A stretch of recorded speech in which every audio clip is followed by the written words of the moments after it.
ایک زمانے میں ایک بادشاہ کا بیٹا تھا جو ایک عالم دین کی صحبت میں بیٹھنے لگا۔ انہوں نے ایک حدیث بیان کی تو اس نے خاموشی اختیار کر لی۔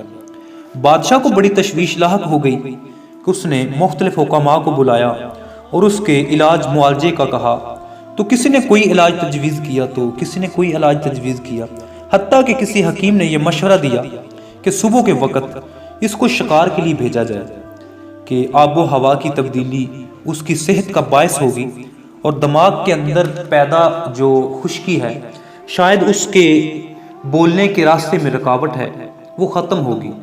ایک نوکر کو ساتھ بھیج کر بادشاہ اس کو روزانہ سیر کے لیے بھیجتا اور شکار کے لیے بھیجتا اور روزانہ نوکر سے رپورٹ لیتا کہ اس نے کوئی بات کی ہے یا نہیں کی، تو روزانہ نفی میں جواب ملتا۔ وہ کہتا کہ یہ کچھ بھی نہیں بولتا، اس نے کوئی بات نہیں کی مجھ سے۔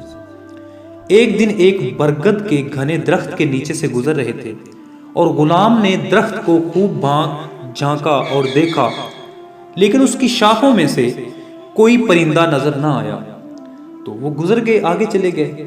پیچھے سے فاختہ کے بولنے کی آواز آئی تو غلام واپس پلٹا اور شاخوں میں بڑے غور سے اس کو دیکھا تو وہ نظر آ گئی، اور اس نے تاک کے تیر مارا تو وہ پھڑ پھڑا کر زمین میں آ گری۔ اس کی زبان سے بے ساختہ نکلا، صدقت یا رسول اللہ، حضور آپ نے سچ کہا تھا۔ جب غلام واپس پہنچا نا تو اس نے آقا کو، اپنے بادشاہ کو حسب معمول رپورٹ جو مانگتا تھا اس نے یہ واقعہ بیان کیا، تو آج اس نے یہ بات کی ہے۔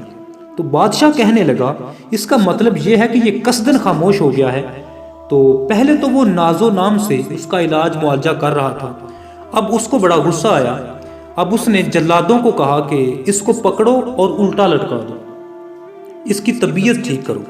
تو شہزادے کو پکڑ کر انہوں نے الٹا لٹکا دیا، تو جلادوں نے مارنا شروع کر دیا۔ تو یہ بولا، کہنے لگا صدقت یا رسول اللہ، یہ پھر کہنے لگا کہ صدقت یا رسول اللہ، حضور آپ نے سچ کہا تھا۔ تو فاختہ بولی وہ ماری گئی اور میں بولا میں مارا گیا۔ تو خاموشی میں بہت فائدے ہیں۔ حضرت عیسیٰ علیہ السلام کا قول ہے، علماء نے اس کو نقل کیا ہے، آپ فرماتے ہیں ان کان الکلام من فضہ فساکوت من ذہب، اگر کلام چاندی ہے تو خاموشی سونا ہے۔ اور حضرت لقمان حکیم نے اپنے بیٹے کو جو وصیتیں کی تھیں، ان وصیتوں میں سے ایک وصیت یہ بھی تھی کہ بیٹا اگر تیرے پاس موتیوں جیسی گفتگو ہو تو پھر بھی خاموشی اختیار کرنا۔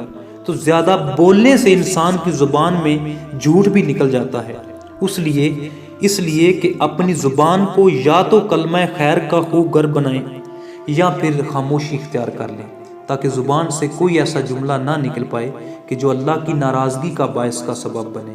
اور اولاد آدم کے زیادہ تر گناہ زبان کی وجہ سے ہی ہوتے ہیں۔ زبان کی آفتیں اور زبان کی بے احتیاطیاں انسان کو پھنسا دیتی ہیں۔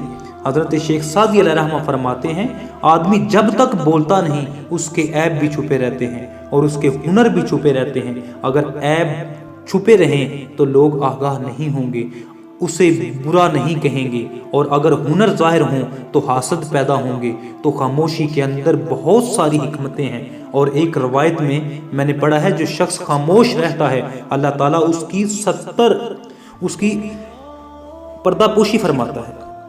اس لیے اپنی زبان کو کلمہ خیر کا خوگوار بنائیں۔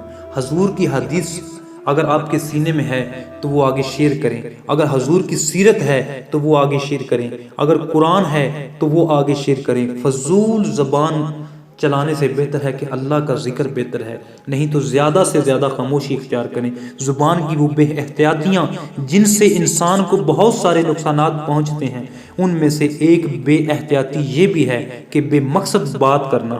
جہاں ضرورت نہ ہو وہاں بات نہیں کرنی چاہیے، انتہائی اشد ضرورت ہو تو گفتگو کریں۔